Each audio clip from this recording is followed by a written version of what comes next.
কারবালার প্রান্তরে যখন সবাই শাহাদাত বরণ করছেন এবং ইমাম হুসান রাদিয়াল্লাহু আনহু কেবল একা দাঁড়িয়েছিলেন, তখন তার শেষ কয়টি কথার কিছু অংশের অনুবাদ।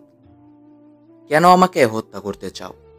আমি কি কোনো পাপ অথবা অপরাধ করেছি? ইয়াজিদের সৈন্যবাহিনী বোবার মতো দাঁড়িয়ে রইল। পুনরায় ইমাম হুসান রাদিয়াল্লাহু আনহু বললেন, আমাকে হত্যা করলে আল্লাহর কাছে কি জবাব দেবে? কি জবাব দেবে বিচার দিবসে মহানবীর কাছে?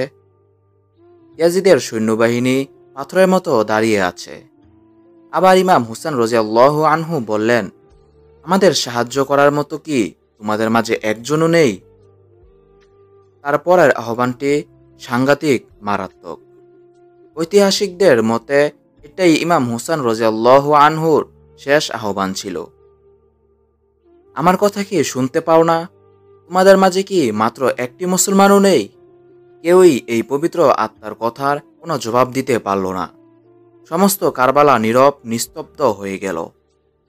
এবার যারা ইমাম হুসান রাদিয়াল্লাহু আনহুকে চিঠি লিখে আমন্ত্রণ জানিয়েছিলেন, তাদের কয়েকজনের নাম ধরে জিজ্ঞেস করতে লাগলেন, হে সাবস ইবনে রাবি', হে হাজর ইবনে আবজার, হে কায়েস বিন আশআর, হে ইয়াজিদ ইবনে হারেস, হে জায়েদ ইবনে হারেস, হে আমর ইবনে হাজ্জাজ, তোমরা কি চিঠি লিখে আমাকে আমন্ত্রণ জানাওনি?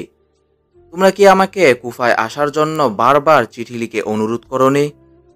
তোমরা কি চিঠিপত্র ও দূত পাঠিয়ে বলনি যে আমাদের কোনো ইমাম নেই, আপনি আমাদের মাঝে তাশরিফ আনুন এবং আপনার মাধ্যমেই আল্লাহ তাআলা হয়তো আমাদের সঠিক নির্দেশনা দেবেন?